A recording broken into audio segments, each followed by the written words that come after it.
nzambe penza abatela abakisa elebi nake koluka na mobali bapolisier bazokanga biso toyebi eloko te bakokanga biso réponse eza te.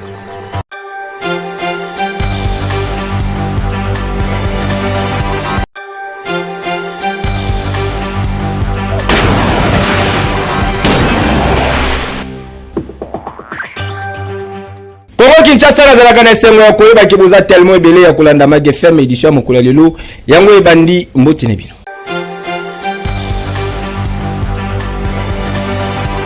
L'Assemblée nationale va adopter qui l'équipe proposition de loi pour la lutte contre drépanocytose dans la République démocratique du Congo. Retour en image.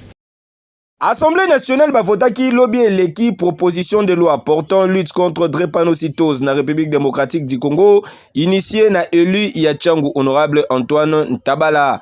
Après examen et vote, article par article na plénière, par 378 députés, texte et Tinamaki na Sénat pour la seconde lecture. Vote ya proposition de loi Oyo et Zali Komarke, tournant moko décisif na lutte contre drépanocytose dans la République démocratique du Congo.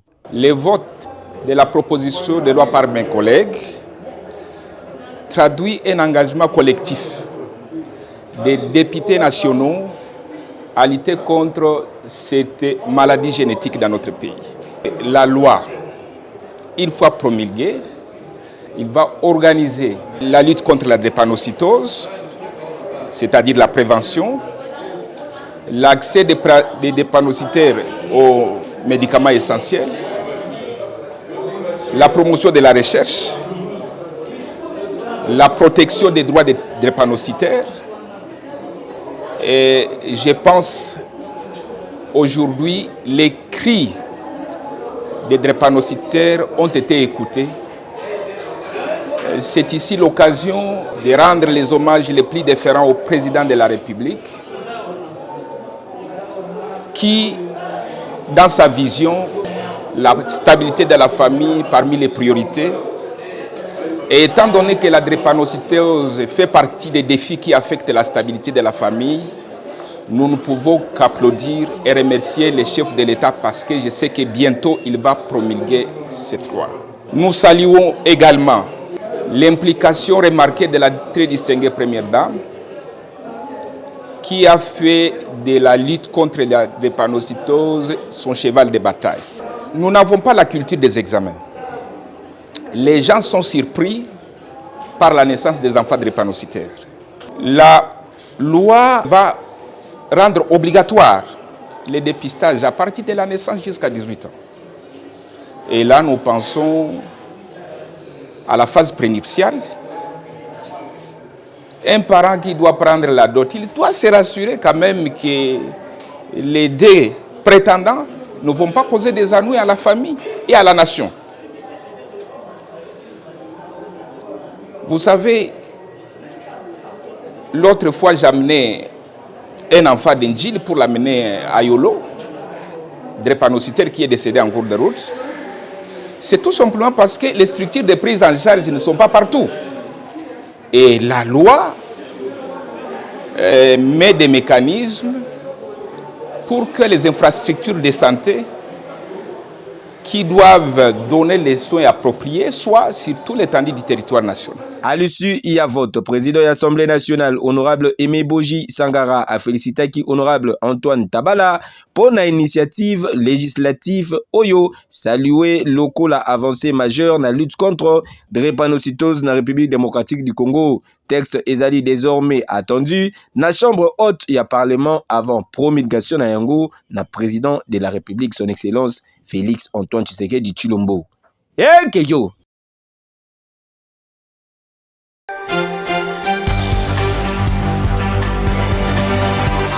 Plaidoyer pour la reconnaissance des crimes internationaux dont le génocide commis dans la République démocratique du Congo. C'est le ministre des droits humains, maître Samuel Mbemba Kabouya, Ayambaki, ambassadrice française des droits de l'homme, Isabelle Rome. Je suis ambassadrice pour les droits de l'homme. J'ai été aussi ministre en France pour l'égalité entre les femmes et les hommes et la lutte contre les discriminations. Et aussi, j'ai été juge.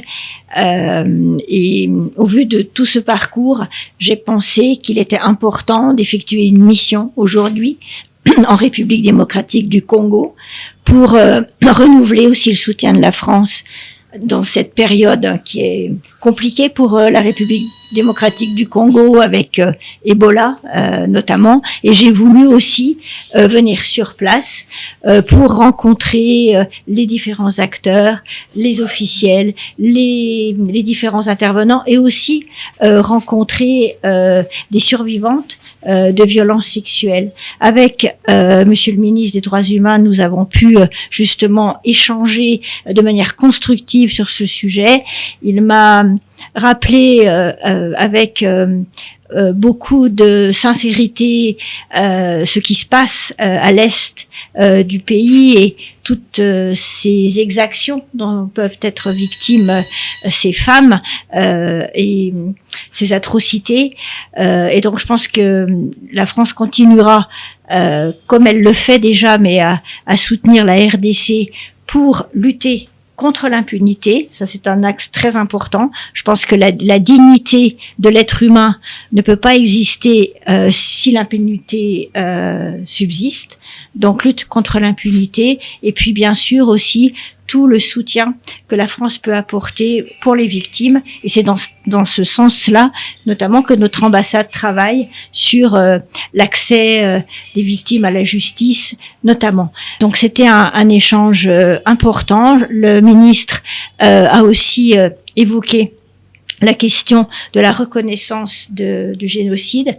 Évidemment que c'est une décision de reconnaissance qui ne m'appartient pas et qui demande à être travaillée, mais en tout cas, je peux assurer que j'ai pris avec sérieux tous les éléments qu'il m'a communiqués. Il m'a aussi transmis un certain nombre de documents que je lirai avec la plus grande attention. Et voilà, je pense que ce que je veux dire, c'est que je pense que la République démocratique du Congo et la population congolaise peut compter sur le soutien de la France.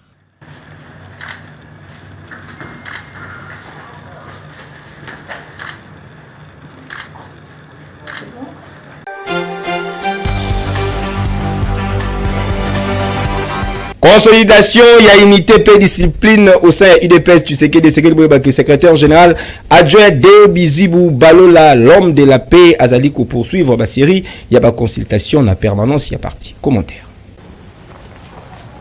Fidèle la mission naye, il y a consolidation, il y a unité et discipline au sein, il y a UDPS Tshisekedi, secrétaire général adjoint Deo Bizibou Balola, l'homme de la paix, a poursuivi qui mission naye, lobby et l'équipe, na série d'audience, na permanence, il y a parti, na ambiance moko, marqué na engagement militant et volonté, il y a qu'on renforcer cohésion interne, plusieurs cadres paix combattants, il y a parti, Bayamba Makina, secrétaire général adjoint l'homme de la paix, Deo Bizibou Balola, loco la premier vice-président, il y a fédération, il y a Sid Kivu Rural 1, secrétaire général fédéral en charge d'organisation, il y a fédération, il y a Bukavu, ainsi que représentant Moko, il y a fédération, il y a Beni, série, il y a audience, et l'Andamaki n'entretien accordé, na président fédéral, il y a Kwango à tour de rôle, ba responsable Oyo, ba réaffirma qui attachement na bango, na ba valeur, il y a parti présidentiel tout en renouvelant, ba engagement na bango en faveur Bomoko,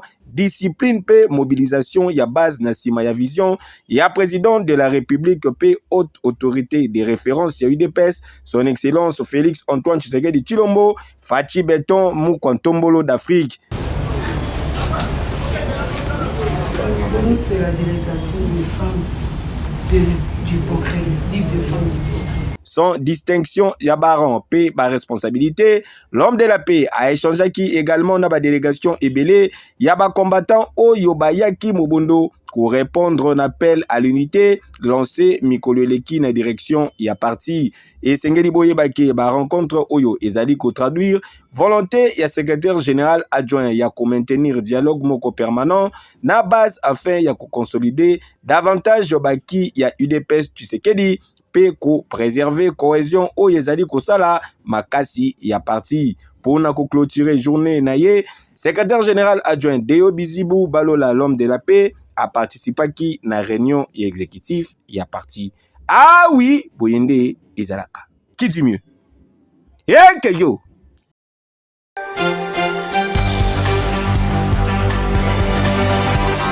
Femme politique Foura Florence azali favorable pour na changement ya constitution pe azali ko soutenir vision chère ya chef de l'État son excellence Félix Antoine Tshisekedi Tshilombo. Soki mokonzi azolinga a changer tout revoir donc révision, c'est-à-dire constitution nyonso livre wana eza munene ako changer nyonso na kati te, mais peut-être eza na ba article wana oyo amoni kezo pesa intérêt ya mboka te nde alingi a changer ba article wana oyo esepeli cité anke eza mabe te. Nga na soutenir na idée ya mokonzi na souteniraka toujours mokonzi na biso bien ki ayelinga te, mais oyebi ke depuis ebandeli nga na souteniraka ba idée ya mokonzi. Mpona nini? Po na monaka ke ye azalaka na souci ya mboka na ye amwana mboka so alobi achange sikoyo mpona nini soki azoloba ke faut changer constitution biso bakongolais toza agité te, mais ezaka bato wana ya ngambu baenemi na biso nde baza agité contre constitution wana. Bato wana balobeli biso eloko te, donc échec eba na bango échec. Donc nga naolinga kutu naomona neti baza te, naosenga na Fachi abanga na ye te, eloko te. Changer constitution papa Fachi, changer yango penza, changer na sengi vraiment mokonzi ya mboka, changer constitution. Po bato baza contre changement constitution baza suspect so baza suspect te, balingai nde au contraire baseunir na yo tokosilisa nano bitumba wana ezalaka na este tobengana nano banguna wana siko bango depuis bato bakufaka kuna nano basala nani marche te, nano basala sitting na bango wana ya bango wana te, basiku wana ya ba 64 wana depuis bato bakufaka basala eloko te. Awa sikoyo jalousie kaka eloko ezomema bango eza ka jalousie ya bokonzi na ya président na biso Fachi changer constitution a changer yango po bato baza ajuster mingi eza bato ya nani ba Rwandais. Pourquoi ba Rwandais baza ajuster mingi koleka biso ba Congolais soki balobeli eloko wana ya constitution so kutu na loba ke président tika constitution na mais pour la agitation na bango wana okonzi changer constitution kutu na yebi ke est-ce que Fachi aza na opposition wana opposition tolo ba opposition depuis toza na mboka oyo tomona ba opposition na époque ya Mobutu, ba opposition na époque ya Kabila bongo oyo eza opposition ba biloko ya pamba tika ba biloko wana kutu to kalikile bango te eloko moko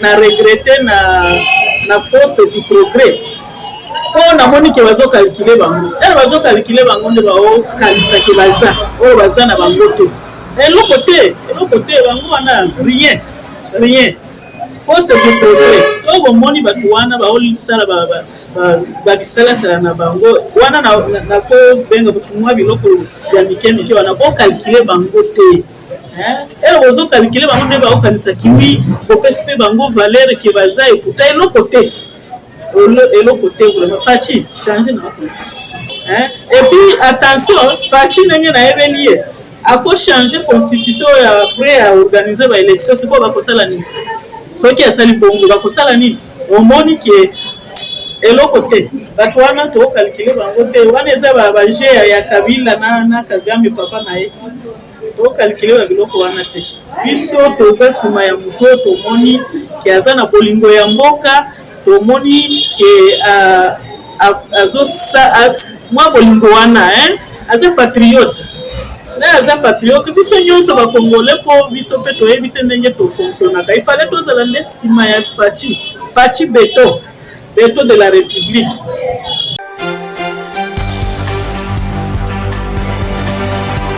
Quartier Mbanzalembe ezali menacé na ba érosion ya minene bandako ezali kokwea bakonzi buza wapi.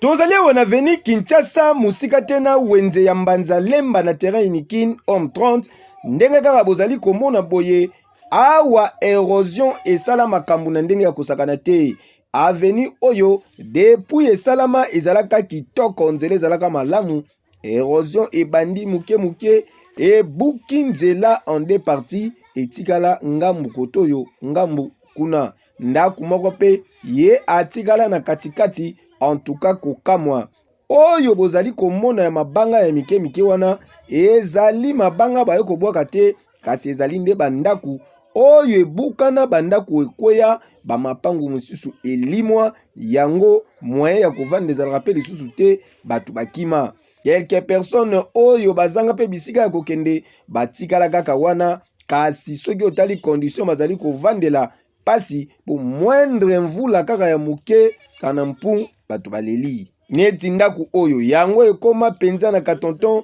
batu babeta bi bayebi pe bakomprendre makambo tozali koloba awa soki ofuli yango ata na monoko fu pale kao kasi ba jeune pe quelques habitants ya kotoyo babundaka na ba faible moyen na bango kocha basaki awa façon ya kokalme ata ndenge érosion oyo ezali kokende papa gouverneur ya ville province ya Kinshasa excellence Gentini Ngobilambaka awa na Mbanzalemba balobi tala nanu situation na bango penza po baboyi tangu likambo ekokoma bakonzi babandu beta batour kuna o bakabula mawa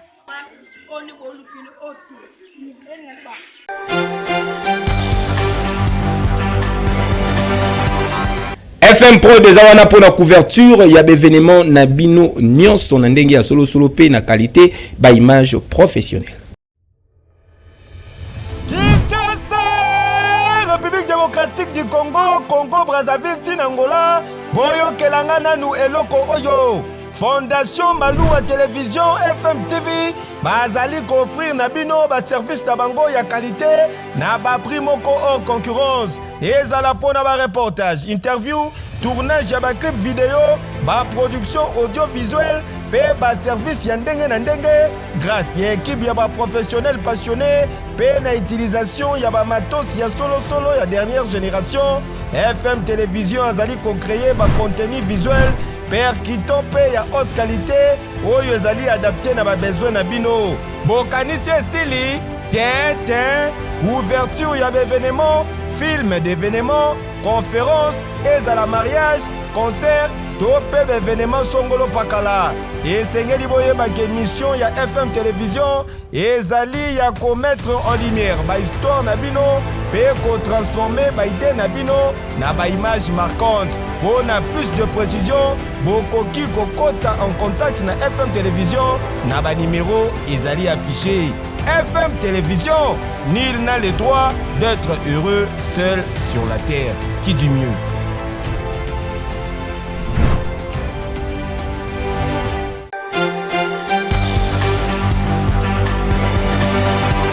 Assainissement et ville province de Kinshasa ezalaka na combo trash pick-up. Kinshasa ozalaka na République démocratique du Congo yokelanga nanu eloko oyo.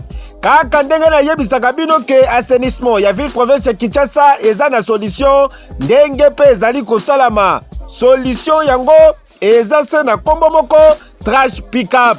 Trash pick-up SRL entreprise ya mwana mboka Alain Bolela le Donald Trump congolais ezali na ba matériel ya solo pe ba personnel qualifié pour na kwasenir bandaku na bino ba entreprise na bino ba millennium sobovandi pe pour na évacuation ya ba déchets.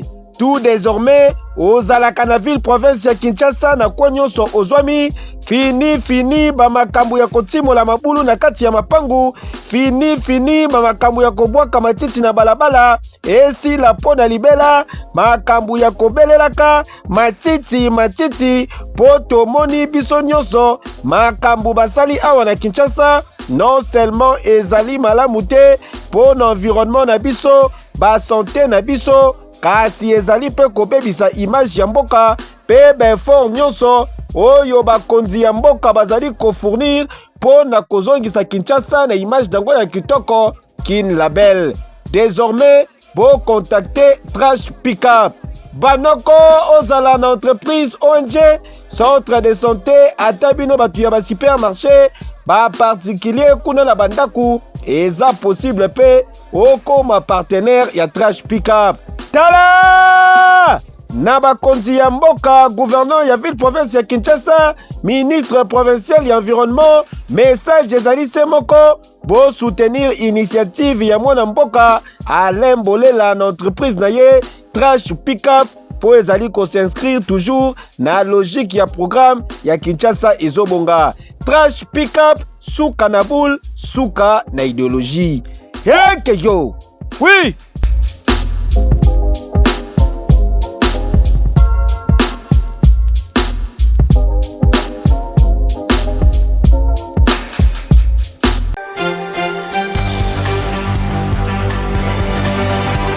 Nani alia mbongo ya double face mona batu artiste moyembi producteur azui kaka mbongo twila mwisi ya zaza bolanda commentaire oyo.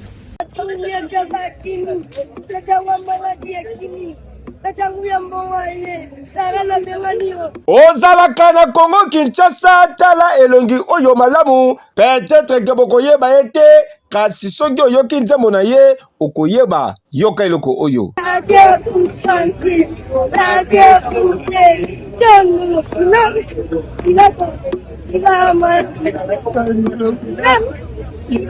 Artiste Defas azali kotelengana na balabala nzembo na ye kanga Kinshasa mobimba kasi pasi pona mwana oyo ya 11 ans mutu abimisaki ye lokola producteur akima na mbongo mwana batu azo eloko te mbongo apesa ye zakaka amemie na salon de coiffure batie ye teinture ya motane na mutu asombeli ye lipapa ya la gomme et puis twila musi ya zaza.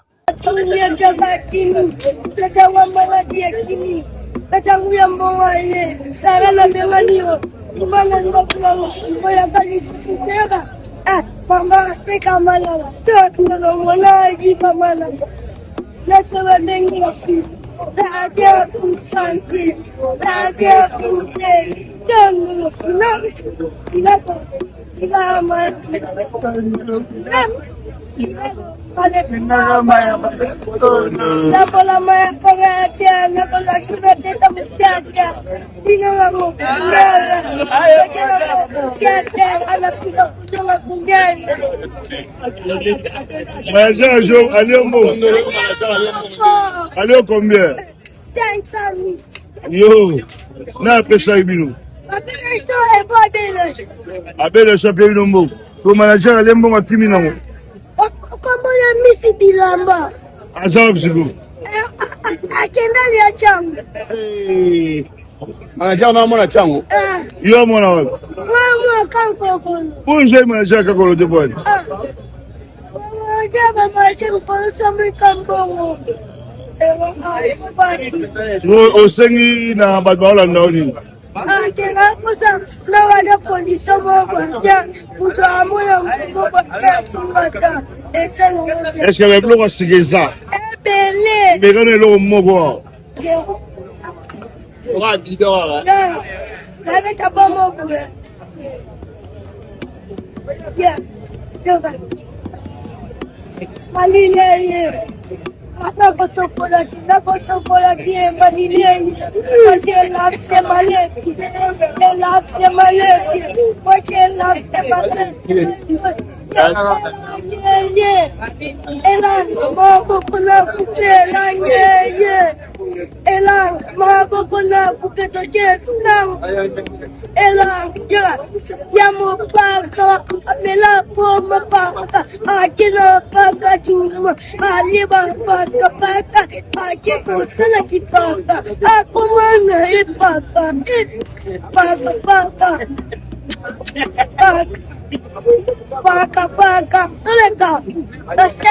Boyoki ndenge Defas aleli awa kasi ezali talent ya koencadre na République démocratique du Congo esengeli bakonzi ya mboka mingi na ministère ya jeunesse tala bana kuki koencadre bangoyo kasi lelo Defas azali kotelengana na balabala kaka boye kosenga mbongo na baterrasse ya pasien ba producteur ya mboka oyo ya nini Hela. Bon, na bato nyonso bazoyoka mwana yeyo. Pesa kombo na yo? Artiste Defas. Defas yo wana. Bake balela pa manager. O boyoka beta keno tondolo. bébé. Oh, posa ilo mo bino mbalela.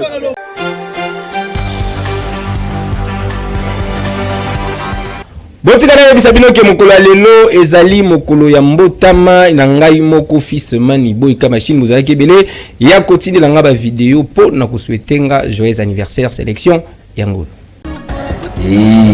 Joyeux anniversaire à toi fils Mani. Yanga tongo une année depuis ça s'est fait plein de bonnes choses n'a pas accéléré dans gâteau de son essengo. Où Melado doit aller au Mukona, on fait la fête. On est ensemble, on partit savoir solo.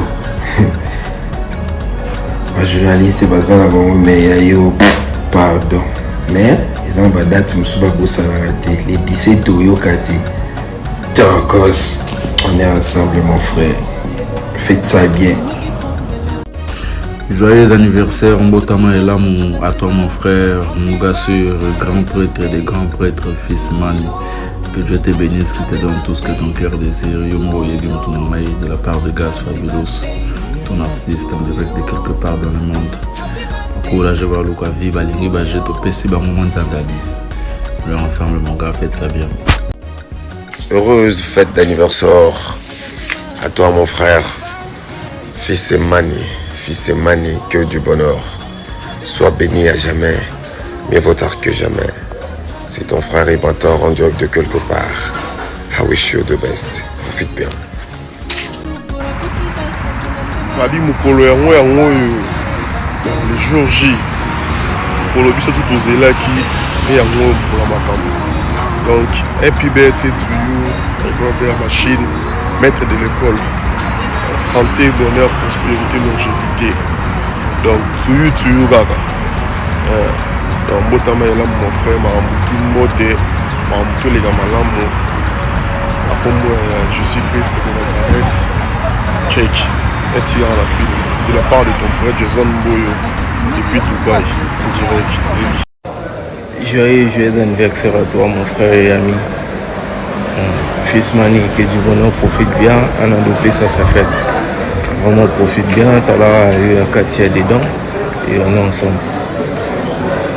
Joyeux anniversaire à mon ami Mani, beaucoup de bonheur et succès pour ce un an plus. Qu'il plaise à Dieu de faire beaucoup de bien et que tes voulu soit vécu au nom de Jésus. Nous t'aimons beaucoup. Beaucoup de bisous à toi. Bisous. Joyeux anniversaire à fils Mani Boyka Machine. Que du bonheur. De la part du doyen Jacques Longomo. Plein de succès, bonheur, prospérité. Entre en lice, c'est le 7 juin 2026 du mois. Nous te souhaitons un vibrant anniversaire. Un ami hier et aujourd'hui devenu frère. Fils Mani Boyka Machine. Son Dieu anniversaire à toi, frérot. Qu'il est bon Dieu te bénisse, qu'il accorde en toi en centuple ce que désire votre cœur. Babi les lois mon collier, c'est moi. Les lois mon yo, les lois le bar à donc toi là, toi on pour la likambo, ba champagne, ba castel, ba taba, ba ngou, et vous bébé le lois pas souvent c'est qui mon cher frère. Ça m'a pas mon la ça est belé, Mbotama est là mon joyeux anniversaire. Fils Mani Boyka Machine, ma gefem ya lelo yele. Zambé, Mbotama est belé. On est ensemble sur la radio. Mais là, allez. Joyeux anniversaire, Mbotama est là. Happy birthday, feliz anniversaire, feliz cumpleaños, Kolosania Yagami. Je te souhaite dans tous ces langues du monde et je te souhaite de passer une journée pleine de réjouissance, pleine de paix sur cette fête. Donc, amuse-toi, fais la fête. Que du bonheur, fils Mani, et qui profite de mon frère et la part Eddy Momo. Joyeux anniversaire. Joyeux anniversaire, mon frère Boyka de la Machine. Boyka Machine, longue vie à toi, que du bonheur. Zamba Baxilo, Mikole Bele, oh, comme Paka, Tosimba Banzete. En tout cas, Nzamba Pambola Moussala na yo, Okende Liboso. Année à succès, à Magambo Bele, c'est ton frère, inspecteur Bakoto. Papa, mon homme, mon ami, mon meilleur ami, mon cœur, mon chéri, l'homme qui a fait de moi la femme que je suis. Que Dieu te bénisse, que tous les vœux de bonheur te soient accordés en ces jours. Que Dieu te fasse du bien, que tout ce qu'il a prévu pour toi cette année s'accomplisse. Et papa de mes enfants, les grands frères de mes petits frères et de mes petites sœurs, les petits frères de mes grands frères et grandes sœurs, que Dieu te bénisse. Joyeux anniversaire, je t'aime.